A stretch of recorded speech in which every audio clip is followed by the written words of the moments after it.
Hi friends, ಇದು ಮಸ್ತ್ ಮಗ ಚಾನೆಲ್ ನ ಇಂಟರ್ನ್ಯಾಷನಲ್ ಬುಲೆಟಿನ್ ಸುತ್ತು ಜಗತ್ತು. ನಾನು ಅಮರ್ ಪ್ರಸಾದ್. ಟ್ರಂಪ್ ರ ಹೊಟ್ಟೆ ಕಿಚ್ಚು 20 ವರ್ಷಗಳ ಮಾತುಕತೆ, ಸುದೀರ್ಘ ಮಾತುಕತೆ ನಂತರ ಕಡಗು ಮದರ್ ಆಫ್ ಆಲ್ ಡೀಲ್ಸ್.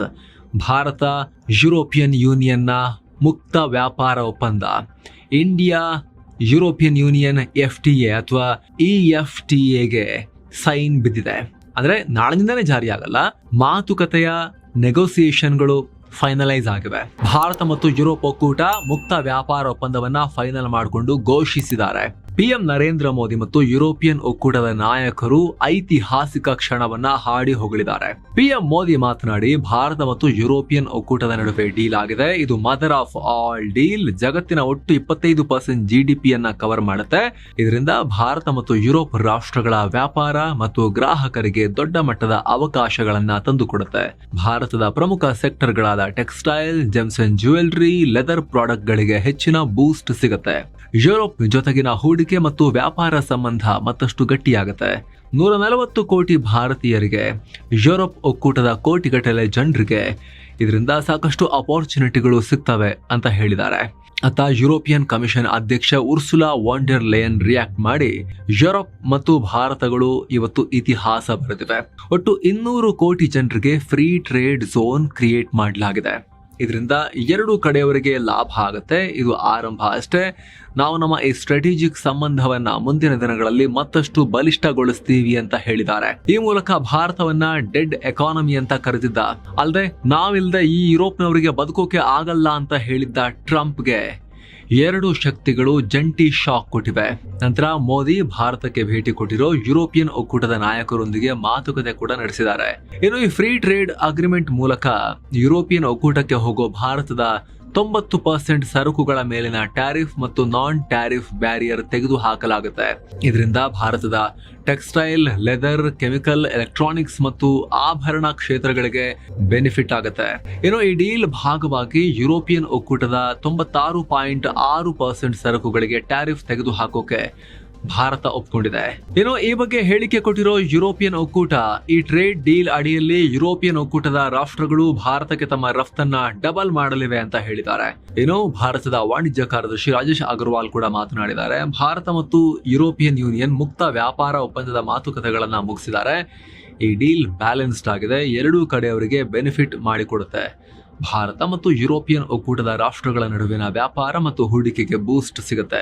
ಎಲ್ಲ ಫಾರ್ಮಾಲಿಟೀಸ್ ಮುಗಿದು ಮುಂದಿನ ವರ್ಷದಲ್ಲೇ ಈ ಒಪ್ಪಂದ ಜಾರಿಗೆ ಬರೋ ಸಾಧ್ಯತೆ ಇದೆ ಅಂತ ಹೇಳಿದ್ದಾರೆ. 2024-25ರಲ್ಲಿ ಭಾರತ ಮತ್ತು ಯುರೋಪಿಯನ್ ಯೂನಿಯನ್ ನಡುವೆ $136.53 ಬಿಲಿಯನ್ ನಷ್ಟು ವ್ಯಾಪಾರ ಆಗಿದೆ. ಹಿಂದೆಂದಿಗಿಂತ ಹೆಚ್ಚು ಟ್ರೇಡಿಂಗ್ ಮಾಡಿದ್ದಾರೆ. ಭಾರತ ಒಟ್ಟು $75.85 ಬಿಲಿಯನ್ ಮೌಲ್ಯದ ಸರಕುಗಳನ್ನ ಯುರೋಪಿಯನ್ ಯೂನಿಯನ್ಗೆ ಕಳಿಸಿದ್ರೆ, ಯುರೋಪಿಯನ್ ಯೂನಿಯನ್ ಒಟ್ಟು $60.68 ಬಿಲಿಯನ್ ಮೌಲ್ಯದ ಸರಕುಗಳನ್ನ ಕಳಿಸಿದೆ. $15.17 ಬಿಲಿಯನ್ ಟ್ರೇಡ್ ಸರ್ಪ್ಲಸ್ ಭಾರತಕ್ಕೆ ಇದೆ. ಯುರೋಪಿಯನ್ ಒಕ್ಕೂಟ ಭಾರತಕ್ಕೆ ಹೆಚ್ಚಾಗಿ heavy machinery, computer, aircraft, medical devices, transport equipment, chemicals ಕಳಿಸಿದೆ. ಅತ್ತ Bharat petroleum products, electronics, pharma, chemicals, base metals, mineral products, textile, auto parts ರಫ್ತು ಮಾಡಿದೆ. ಇನ್ನು ಭಾರತ ಮತ್ತು ಯುರೋಪ್ ನಡುವಿನ ವ್ಯಾಪಾರ ಒಪ್ಪಂದ ಆಗ್ತಿದ್ದ ಹಾಗೆ ಅಮೆರಿಕದ ಹೊಟ್ಟೆ ಉರಿದಿದೆ. US treasury secretary Scott Besant Europe ಭಾರತದೊಂದಿಗೆ ಮುಕ್ತ ವ್ಯಾಪಾರ ಒಪ್ಪಂದ ಮಾಡಿಕೊಳ್ಳುವ ಮೂಲಕ ತನ್ನ ವಿರುದ್ಧದ ಯುದ್ಧಕ್ಕೆ ತಾನೇ ಫಂಡಿಂಗ್ ಮಾಡ್ತಾ ಇದೆ ಅಂತ ಹೇಳಿದ್ದಾರೆ. ಟ್ರಂಪ್ ಆಡಳಿತ ಭಾರತ ರಷ್ಯಾದಿಂದ ತೈಲ ಖರೀದಿ ಮಾಡ್ತಿದೆ ಅಂತ 25% ಟ್ಯಾರಿಫ್ ಹೇರಿತು. ಯುರೋಪ್ಗೆ ಸಪೋರ್ಟ್ ಮಾಡಿತ್ತು. ಆದ್ರೀಗ ಯುರೋಪ್ ಮಾಡ್ತಿರೋದೇನೋ ರಷ್ಯಾ ತೈಲವನ್ನ ತರಿಸಿಕೊಂಡು ಭಾರತ ರಿಫೈನ್ ಮಾಡಿದ ಆಯಿಲ್ ಪರ್ಚೇಸ್ ಮಾಡ್ತಾ ಇದ್ದಾರೆ. ಅವರೊಂದಿಗೆ ಟ್ರೇಡ್ ಡೀಲ್ಗೆ ಸಹಿ ಹಾಕಿದ್ದಾರೆ ಅಂತ ಕಿಡಿಕಾರಿದ್ದಾರೆ. ಡೈರೆಕ್ಟ್ ಆಗಿ ನೋಡಿದ್ರೆ ಯುರೋಪ್ ರಷ್ಯಾದ ಜೊತೆಗೆ ಈಗ ಇಂಧನವನ್ನ ಖರೀದಿ ಮಾಡೋದನ್ನ ಬಿಟ್ಟಿರಬಹುದು. ಆದ್ರೆ ಭಾರತದಿಂದ ಖರೀದಿ ಮಾಡೋದ್ರ ಮೂಲಕ ಯುರೋಪ್ ತನ್ನ ಮೇಲಿನ ಯುದ್ಧಕ್ಕೆ ತಾನೇ ಫಂಡಿಂಗ್ ಮಾಡ್ತಾ ಇದೆ ಅಂತ ಬೆಸೆಂಟ್ ಯುರೋಪ್ ಮೇಲೆ ಬೆಂಕಿ ಕಾರಿದ್ದಾರೆ. ಇನ್ನೊಂದ್ ಕಡೆ ಟ್ರಂಪ್ಗೆ ಕೆನಡಾ ಕೂಡ ಶಾಕ್ ಕೊಡ್ತಾ ಇದೆ.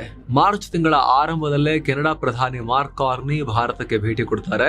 ಕೆನಡಾದಲ್ಲಿರೋ ಭಾರತದ ಹೈ ಕಮಿಷನರ್ ದಿನೇಶ್ ಪಟ್ನಾಯಕ್ ಬಗ್ಗೆ ಮಾಹಿತಿಯನ್ನ ಕೊಟ್ಟಿದ್ದಾರೆ. ಇಂಧನ, critical minerals, nuclear cooperation, artificial intelligence ಮತ್ತು ಕ್ವಾಂಟಮ್ ಕಂಪ್ಯೂಟಿಂಗ್ ಕ್ಷೇತ್ರದಲ್ಲಿ ಒಪ್ಪಂದಗಳಿಗೆ ಸಹಿ ಬೀಳೋದ್ರಲ್ಲಿದೆ. ಇದರಲ್ಲಿ $2.8 ಬಿಲಿಯನ್ ಕೆನಡಿಯನ್ ಮೌಲ್ಯದ ಯುರೇನಿಯಂ ಸಪ್ಲೈ ಡೀಲ್ ಕೂಡ ಸೇರ್ಕೊಂಡಿದೆ. ಶಿಕ್ಷಣ, ಸಂಸ್ಕೃತಿ, ತೈಲ ಮತ್ತು ಅನಿಲ ಹಾಗೆ ಗಣಿಗಾರಿಕೆ ಸಹಕಾರದಲ್ಲೂ ಕೂಡ ಒಂದಷ್ಟು ಡೀಲ್ ಆಗೋ ಲೆಕ್ಕಾಚಾರ ಇದೆ. ಮತ್ತೊಂದ್ ಕಡೆ ಅಮೆರಿಕ ವಿರುದ್ಧ ಇರಾನ್ ಮತ್ತು ಇರಾನ್ನ ಪ್ರಾಕ್ಸಿಗಳು ರೊಚ್ಚಿಗೆದ್ದಿದ್ದಾರೆ. ಅಮೆರಿಕ ಇರಾನ್ ಮೇಲೆ ಸರ್ಪ್ರೈಸ್ ದಾಳಿ ಮಾಡೋಕೆ ಸಾಧ್ಯ ಇಲ್ಲ, ಅದು ತುಂಬಾ ಕೆಟ್ಟ ಐಡಿಯಾ. ಇರಾನ್ ಮೇಲೆ ಅಮೆರಿಕ ಯಾವುದೇ ರೀತಿ ದಾಳಿ ಮಾಡಿದ್ರು ಕೂಡ, ಸಣ್ಣದು ಮಾಡಿದ್ರು ಕೂಡ ಸುಲಭ ಇಲ್ಲ, ಅದು ದೊಡ್ಡ ಸಂಘರ್ಷವಾಗಿ ಎಸ್ಕಲೇಟ್ ಆಗುತ್ತೆ. ನಂತರ ಅಮೆರಿಕ ಕೈಯಿಂದ ಏನೂ ಮಾಡಕ್ಕಾಗಲ್ಲ, ಪರಿಸ್ಥಿತಿ ಕೈ ಮೀರುತ್ತೆ ಅಂತ ಇರಾನ್ನ ಹಿರಿಯ ಸೇನಾಧಿಕಾರಿ ಎಚ್ಚರಿಕೆ ಕೊಟ್ಟಿದ್ದಾರೆ. ಇತ್ತೀಚೆಗೆ ಇರಾನ್ ಕೊಡ್ತಿರೋ ಎಚ್ಚರಿಕೆ ಎಲ್ಲ ಹೆದರ್ಕೊಂಡು ಕೊಡ್ತಿರೋ ಎಚ್ಚರಿಕೆ ತರ ಇದೆ ನೋಡಿ, ಬೇಡ ನೋಡು ಅನ್ನೋ ತರದಲ್ಲಿದೆ. ಇರಾನ್ ಕಡೆ ಹೆಜ್ಬುಲ್ಲಾ ನಾಯಕ ನಾಯಮ್ ಖಾಸೆಮ್ ಟ್ರಂಪ್ಗೆ ವಾರ್ನಿಂಗ್ ಕೊಟ್ಟಿದ್ದಾನೆ. ಖಾಮೆನಿಗೆ ಬೆದರಿಕೆ ಹೊಡೆದ್ರೆ ನೇರವಾಗಿ ಹೆಜ್ಬುಲ್ಲಾಗೇನೆ ಬೆದರಿಕೆ ಹೊಡ್ತಾ ಇದೀರಿ ಅಂತ ಪರಿಗಣಿಸಬೇಕಾಗುತ್ತೆ. ಇರಾನ್ ಮೇಲೆ ದಾಳಿ ಮಾಡಿದ್ರೆ ನಮ್ಮ ಮೇಲೂ ಕೂಡ ದಾಳಿ ಮಾಡದ ಹಾಗೇನೆ ಲೆಕ್ಕ, ಇದಕ್ಕೆ ನಮಗೆ ಪ್ರತಿಕಾರ ಹೇಳೋ ಅಧಿಕಾರ ಇರುತ್ತೆ ಅನ್ನೋ ಹೇಳಿಕೆ ಕೊಟ್ಟಿದ್ದಾನೆ. ಈ ನಡುವೆ UAE ಮಿಡಲ್ ಈಸ್ಟ್ ನಲ್ಲಿ ಹೊಸ ಗೇಮ್ ಶುರು ಮಾಡಿದೆ. ಇರಾನ್ ವಿರುದ್ಧ ಸೇನಾ ಕಾರ್ಯಾಚರಣೆ ನಡೆಸೋಕೆ ನಾವು ಯಾರಿಗೂ ನಮ್ಮ ಏರ್ ಸ್ಪೇಸ್ ಪ್ರದೇಶ ಸಮುದ್ರವನ್ನ ಬಳಸೋಕೆ ಬಿಡಲ್ಲ ಅಂತ UAE ವಿದೇಶಾಂಗ ಸಚಿವಾಲಯ ಹೇಳಿದೆ. ಹಾಗೆ ಪ್ರಸ್ತುತ ಬಿಕ್ಕಟ್ಟನ್ನ ಬಗೆಹರಿಸೋಕೆ ಮಾತುಕತೆಗೆ ಪ್ರಾಶಸ್ತ್ಯ ಕೊಡೋದು, ಉದ್ವಿಗ್ನತೆ ಕಮ್ಮಿ ಮಾಡೋದು, ಅಂತಾರಾಷ್ಟ್ರೀಯ ಕಾನೂನು ಪಾಲಿಸುವುದು ಮತ್ತು ರಾಷ್ಟ್ರೀಯ ಸಾರ್ವಭೌಮತ್ವಕ್ಕೆ ಗೌರವ ಕೊಡೋದು ತುಂಬಾನೇ ಮುಖ್ಯ ಅಂತ ಹೇಳಿದೆ.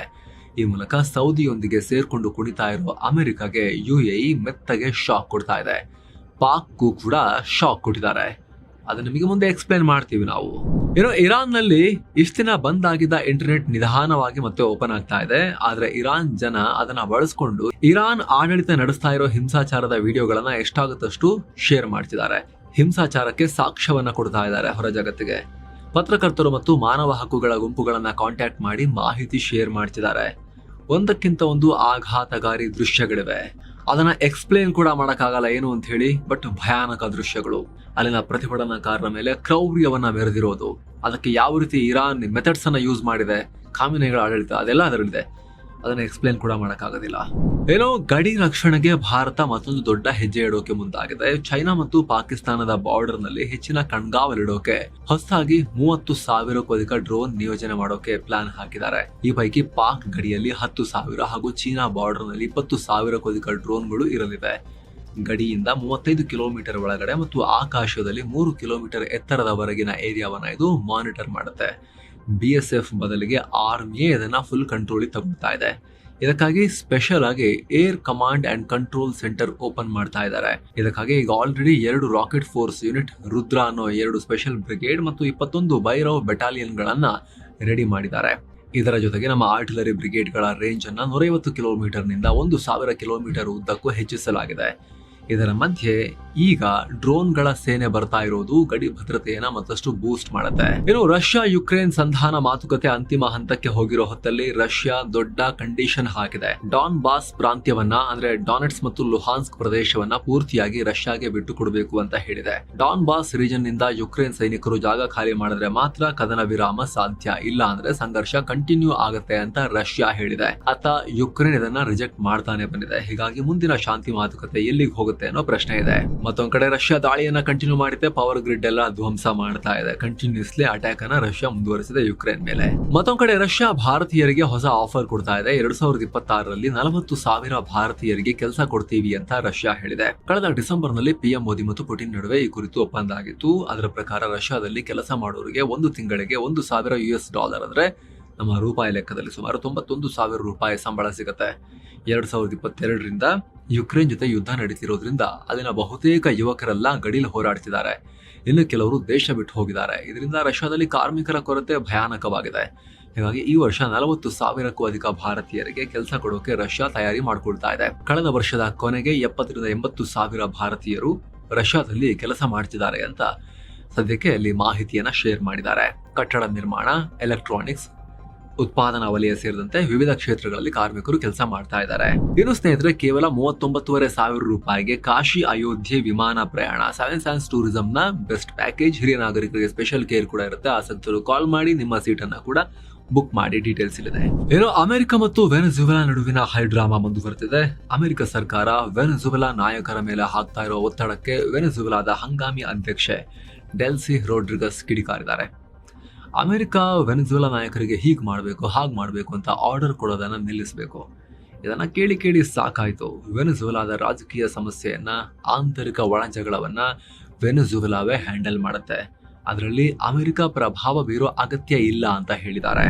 ಪಾಕಿಸ್ತಾನಕ್ಕೆ ಸೌದಿಯ ಶಾಡೋ ಎನಿಮಿ ಅಥವಾ ನೆರಳಿನಂತಿರೋ ಎನಿಮಿ ಯುನೈಟೆಡ್ ಅರಬ್ ಎಮಿರೇಟ್ಸ್ ದೊಡ್ಡ ಶಾಕ್ ಕೊಟ್ಟಿದೆ. ಪಾಕಿಸ್ತಾನದ ವಿಮಾನ ನಿಲ್ದಾಣ ಒಪ್ಪಂದದಿಂದ ಯುಎಇ ಹಿಂದೆ ಸರಿದಿದೆ.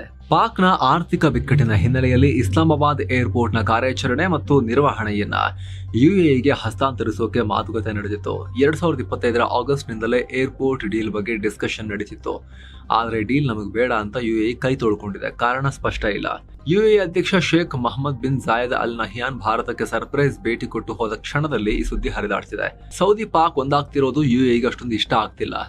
ಪಾಕ್ ಮಿಲಿಟರಿಯಲ್ಲಿ ಅಂದ್ರೆ ಫೌಜಿ ಫೌಂಡೇಶನ್ ನಲ್ಲಿ ಯುಎಇ ಅಷ್ಟೆಲ್ಲ ಹೂಡಿಕೆ ಮಾಡಿದ್ರು ಕೂಡ ಸೌದಿಯೊಂದಿಗೆ ಹೋಗಿ ಒಪ್ಪಂದ ಮಾಡ್ಕೊಂಡಿದ್ದಾರೆ ಪಾಕಿಗಳು. ಅವ್ರಿಗೆ ಆಗ್ ಬರ್ತಾ ಇಲ್ಲ ಅಷ್ಟು. ಇತ್ತ ಭಾರತಕ್ಕೂ ಕೂಡ ಸೌದಿ ಪಾಕ್ ಮಿಲಿಟರಿ ಕೂಡ ಇಷ್ಟ ಇಲ್ಲ. ಹೀಗಾಗಿ ಭಾರತ ಮತ್ತು ಯುಎಇ ಜಾಸ್ತಿ ಹತ್ರ ಆಗ್ತಾ ಇದ್ದಾರೆ. ಅದರ ನಡುವೆನೆ ಯುಎಇ ಪಾಕ್ ಡೀಲ್ ಅನ್ನ ಕೈ ಬಿಟ್ಟಿದೆ. ಆದ್ರೆ ಪಾಕ್ ಮಾಧ್ಯಮಗಳು ಯುಎಇಗೆ ಇಂಟ್ರೆಸ್ಟ್ ಇಲ್ಲ, ಸರಿಯಾಗಿ ಲೋಕಲ್ ಪಾರ್ಟ್ನರ್ ಸಿಗ್ಲಿಲ್ಲ, ಅದಕ್ಕೆ ಕ್ಯಾನ್ಸಲ್ ಮಾಡ್ಕೊಂಡಿದ್ದಾರೆ ಅಂತೆಲ್ಲ ಸಮಜಾಯಿಷಿ ಕೊಡ್ತಾ ಇದ್ದಾರೆ. ಇನ್ನು ಅಮೆರಿಕದ ವಿದೇಶಾಂಗ ನೀತಿಯನ್ನ ಅಲುಗಾಡಿಸ್ತಾ ಇರೋ ಟ್ರಂಪ್ ಈಗ ಸೌತ್ ಕೊರಿಯಾಗೂ ಶಾಕ್ ಕೊಟ್ಟಿದ್ದಾರೆ. ಸೌತ್ ಕೊರಿಯಾದಿಂದ ಅಮೆರಿಕಗೆ ಆಮದಾಗೋ ಕಾರುಗಳು, ಕಟ್ಟಿಗೆಯಿಂದ ಮಾಡಿದ ಪ್ರಾಡಕ್ಟ್ಸ್ ಮತ್ತು ಔಷಧಿಗಳು ಸೇರಿದ ಹಾಗೆ ಬಹುತೇಕ ವಸ್ತುಗಳ ಮೇಲೆ ಬರೋಬ್ಬರಿ 25% ಟ್ಯಾರಿಫ್ ವಿಧಿಸಿದ್ದಾರೆ. ಮುಂಚೆ 15% ಇತ್ತು. ಕೆಲ ವಸ್ತುಗಳಿಗೆ ಮುಕ್ತ ವ್ಯಾಪಾರ ಒಪ್ಪಂದದಡಿ 0 ಟ್ಯಾಕ್ಸ್ ಕೂಡ ಇತ್ತು. ಆದರೆ ಅದೆಲ್ಲವನ್ನೀಗ 25%ಗೆ ಏರಿಸಿದ್ದಾರೆ. ಇದಕ್ಕೆ ಟ್ರಂಪ್ ಸಮರ್ಥನೆ ಕೊಟ್ಟಿದ್ದಾರೆ. ಅಮೆರಿಕ ಮತ್ತು ಸೌತ್ ಕೊರಿಯಾ ನಡುವೆ ವ್ಯಾಪಾರದಲ್ಲಿ ಅಮೆರಿಕಗೆ ಲಾಸ್ ಇದೆ. ಇಬ್ಬರ ನಡುವೆ $187 ಬಿಲಿಯನ್ ವಹಿವಾಟು ಆದ್ರೆ ನಮಗೆ $62 ಬಿಲಿಯನ್ ಟ್ರೇಡ್ ಡೆಫಿಸಿಟ್ ಇದೆ. ಹೀಗಾಗಿ ನಾವು ಟ್ಯಾರಿಫ್ ಹಾಕಿದೀವಿ ಅಂತ ಟ್ರಂಪ್ ಹೇಳಿದ್ದಾರೆ. ಅಲ್ಲದೆ ಕೊರಿಯಾ ಕಂಪನಿಗಳು ಅಮೆರಿಕಾಗೆ ಬಂದು ಉತ್ಪಾದನೆಯನ್ನ ಮಾಡಲಿ, ಅವಾಗ ಕಮ್ಮಿ ಆಗುತ್ತೆ, ಟ್ಯಾರಿಫ್ ಇರೋದಿಲ್ಲ ಅನ್ನೋ ಒಂದು ಹೇಳಿಕೆಯನ್ನು ಕೊಟ್ಟಿದ್ದಾರೆ. ಅದೇ ರೀತಿ ದಿಢೀರಂತ ಟ್ಯಾಕ್ಸ್ ಹೆಚ್ಚು ಮಾಡಿರೋದ್ರಿಂದ ಹಂಡೈ, ಕಿಯಾ ಇಂತಹ ಕೊರಿಯನ್ ಆಟೋಮೊಬೈಲ್ ಕಂಪನಿಗಳಿಗೆ ದೊಡ್ಡ ಹೊಡೆತ ಬಿದ್ದಿದೆ. ಕೊರಿಯಾದ ಆಟೋ ಇಂಡಸ್ಟ್ರಿಗೆ ವರ್ಷಕ್ಕೆ ಸುಮಾರು $6.9 ಬಿಲಿಯನ್ ಲಾಸ್ ಆಗಬಹುದು ಅಂತ ತಜ್ಞರು ಹೇಳ್ತಾ ಇದ್ದಾರೆ. ಏನು ಗಾಜಾ ಕದನ ವಿರಾಮ ವಿಚಾರವಾಗಿ ಮಹತ್ವದ ಸುದ್ದಿಯೊಂದು ಹೊರಬಿದ್ದಿದೆ. ಇಸ್ರೇಲ್ ಡಿಫೆನ್ಸ್ ಫೋರ್ಸ್ ಹಮಸ್ ವಶದಲ್ಲಿದ್ದ ಕಟ್ಟಕಡೆಯ ಒತ್ತೆಯಾಳಿನ ಮೃತದೇಹವನ್ನ ಈಗ ಪತ್ತೆ ಹಚ್ಚಿ ವಾಪಸ್ ತಂದಿದ್ದಾರೆ. ಮೃತ ವ್ಯಕ್ತಿ ಹೆಸರು ರ್ಯಾನ್ ಗ್ವಿಲಿ. ಈತ ಇಸ್ರೇಲ್ ಪೊಲೀಸ್ನ ಸ್ಪೆಷಲ್ ಯಾಸಮ್ ಯೂನಿಟ್ ನ ಅಧಿಕಾರಿಯಾಗಿದ್ರು. 2023 ಅಕ್ಟೋಬರ್ 7 ದಾಳಿ ದಿನ ಇವರು ಪ್ರಾಣ ಕಳ್ಕೊಂಡಿದ್ರು. ಹಮಸ್ ಉಗ್ರರು ಇವರ ದೇಹವನ್ನ ಕೂಡ ಹೊತ್ಕೊಂಡು ಹೋಗಿಡ್ಕೊಂಡಿದ್ರು. ಈಗ ಇಂಟೆಲಿಜೆನ್ಸ್ ಮಾಹಿತಿ ಆಧರಿಸಿ ಕಾರ್ಯಾಚರಣೆ ನಡೆಸಿರೋ ಸೇನೆ ಆ ದೇಹವನ್ನ ಹೊರ ತೆಗೆದು ಇಸ್ರೇಲ್ಗೆ ವಾಪಸ್ ತಗೊಂಡು ಹೋಗಿದ್ದಾರೆ. ದೇಹವನ್ನ ಕೂಡ ನಾವು ಎಲ್ಲೂ ಬಚ್ಚಿಟ್ರು ಬಿಡೋದಿಲ್ಲ, ನಮ್ಮವ್ರದ್ದು ನಾವು ತಗೊಂಡು ಹೋಗ್ತೀವಿ ಅನ್ನೋ ಒಂದು ಆಟಿಟ್ಯೂಡ್ ಅನ್ನ ಇಸ್ರೇಲ್ ಮಾಡಿ ತೋರಿಸಿದೆ. ಇದರೊಂದಿಗೆ ಗಾಜಾದಲ್ಲಿ ಈಗ ಒಬ್ಬನೇ ಒಬ್ಬ ಇಸ್ರೇಲಿ ಒತ್ತೆಯಾಳು ಇಲ್ಲ ಅನ್ನೋದನ್ನ ಇಸ್ರೇಲ್ ಸೇನೆ ಕನ್ಫರ್ಮ್ ಮಾಡಿದೆ. ಅವರ ಮೃತದೇಹಗಳನ್ನ ಕೂಡ ಬಿಡದೆ ಹುಡುಕಿ ಎತ್ಕೊಂಡು ಹೋಗಿದೆ ಇಸ್ರೇಲ್. ಏನೋ ನೆರೆಯ ಬಾಂಗ್ಲಾದಲ್ಲಿ ಹಸೀನಾ ಸರ್ಕಾರದ ಅವಧಿಯಲ್ಲಿದ್ದ ಪೊಲೀಸ್ ಅಧಿಕಾರಿಗಳಿಗೆ ಅಲ್ಲಿನ ಕೋರ್ಟ್ ಗಲ್ಲು ಶಿಕ್ಷೆ ಪ್ರಕಟಿಸಿದೆ. ಢಾಕಾದ ಮಾಜಿ ಪೊಲೀಸ್ ಕಮಿಷನರ್ ಹಬೀಬುರ್ ರೆಹಮಾನ್ ಸೇರಿದ ಹಾಗೆ 3 ಜನರಿಗೆ ಮರಣದಂಡನೆ ವಿಧಿಸಿದೆ. ವಿದ್ಯಾರ್ಥಿ ಪ್ರತಿಭಟನೆ ವೇಳೆ ಇವರೆಲ್ಲ ಅಪರಾಧ ಕೃತ್ಯ ನಡೆಸಿದ್ರು ಅಂತ ಹೇಳಿ ಶಿಕ್ಷೆಯನ್ನ ಪ್ರಕಟಿಸಲಾಗಿದೆ. ಇನ್ನೊಂದ್ ಕಡೆ ಇದೇ ಬಾಂಗ್ಲಾಗೆ ಅಮೆರಿಕ ಕ್ಲೋಸ್ ಆಗ್ತಾ ಇದೆ. ಅಮೆರಿಕದಿಂದ 60,000 ಟನ್ ಗೋಧಿ ಕಳಿಸ್ಕೊಡ್ಲಾಗಿದೆ. ಅಲ್ಲಿನ ಜನರಿಗೆ ಊಟಕ್ಕೆ ತೊಂದರೆ ಆಗಬಾರದು ಅಂತ ಪ್ರತಿ ವರ್ಷ ಅಮೆರಿಕದಿಂದ ಬರೋಬ್ಬರಿ 7 ಲಕ್ಷ ಮೆಟ್ರಿಕ್ ಟನ್ ಗೋಧಿ ಖರೀದಿ ಮಾಡೋಕೆ ಬಾಂಗ್ಲಾ ಸರ್ಕಾರ ನಿರ್ಧರಿಸಿದೆ. ಅದರ ಭಾಗವಾಗಿನೇ ಈ ಸರಕು ಬಂದಿಳಿದಿದೆ. ಇನ್ನು ಅಮೆರಿಕದಲ್ಲಿ ಬೀಳ್ತಾ ಇರೋ ಭಾರಿ ಹಿಮಪಾತದಲ್ಲಿ 30 ಜನ ಪ್ರಾಣ ಕಳ್ಕೊಂಡಿದ್ದಾರೆ. ಕೆಲ ರಾಜ್ಯಗಳಲ್ಲಿ ವಿದ್ಯುತ್ ಸಂಪರ್ಕ ಕಟ್ಟಾಗಿ ಕತ್ತಲಲ್ಲಿ ಕೂರುವಂತಾಗಿದೆ. ಅರ್ಕಾನ್ಸಾಸ್, ಮ್ಯಾಸಾಚುಸೆಟ್ಸ್, ಟೆಕ್ಸಸ್ ರಾಜ್ಯಗಳಲ್ಲಿ ಭಾರಿ ಹಿಮಪಾತ ಆಗ್ತಾ ಇದೆ. ಅಲ್ಲಿ ಜನ ಮನೆಯಿಂದ ಹೊರ ಬರೋಕ್ಕೂ ಆಗದೆ ಇರೋ ಪರಿಸ್ಥಿತಿ ಇದೆ. ಇನ್ನು ಎಲಾನ್ ಮಸ್ಕ್ ಒಡೆತನದ ಎಕ್ಸ್ ನ ಚಾಟ್ ಬಾಟ್ ಗ್ರೋಕ್ ಎಐ ಮೇಲೆ ಯುರೋಪಿಯನ್ ಯೂನಿಯನ್ ತನಿಖೆ ಶುರು ಮಾಡಿದೆ. ಗ್ರೋಕ್ ಎಐ ನಲ್ಲಿ ಮಹಿಳೆಯರು ಮತ್ತು ಮಕ್ಕಳ ಅಶ್ಲೀಲ ಡೀಪ್ ಫೇಕ್ ವಿಡಿಯೋಗಳನ್ನ, ಫೋಟೋಸ್ ಅನ್ನ ಸೃಷ್ಟಿ ಮಾಡಲಾಗ್ತಿದೆ. ಇದು ಯುರೋಪಿಯನ್ ಯೂನಿಯನ್ ನ ರೂಲ್ಸ್ ಗೆ ವಿರುದ್ಧ ಅಂತ ತನಿಖೆ ಶುರು ಮಾಡಲಾಗಿದೆ. ಸೊ ಫ್ರೆಂಡ್ಸ್, ಇದಾಗಿತ್ತು ಇವತ್ತಿನ ಜಗತ್ತಿನ ಸುತ್ತಾಟ. ಥ್ಯಾಂಕ್ ಯು ಸೋ ಮಚ್ ಸ್ನೇಹಿತರೆ. ವಿಡಿಯೋ ಕೆಳಗಡೆ ಜಾಯಿನ್ ಬಟನ್ ಇದೆ, ಅದರ ಮೇಲೆ ಕ್ಲಿಕ್ ಮಾಡೋ ಮೂಲಕ ಆಸಕ್ತ ವೀಕ್ಷಕರು ಮಸ್ತ್ ಮಗ ಪ್ರೀಮಿಯಂ ಮೆಂಬರ್ ಆಗಬಹುದು. ನಂತರ ಎಲ್ಲಾ member only content including weekly member only business bulletin, biz news, current power, special videos, economics ನ ಮಿನಿ ಸೀರೀಸ್ ಎಲ್ಲ ನೋಡೋಕೆ ಶುರು ಮಾಡಬಹುದು. ಆಸಕ್ತರು ಮಿಸ್ ಇಲ್ಲದೆ ಚೆಕ್ ಮಾಡಿ. Thank you so much. ಮತ್ತೆ ಭೇಟಿ ಆಗ್ತಿರೋಣ ಸ್ನೇಹಿತರೆ. ನಮಸ್ತೆ.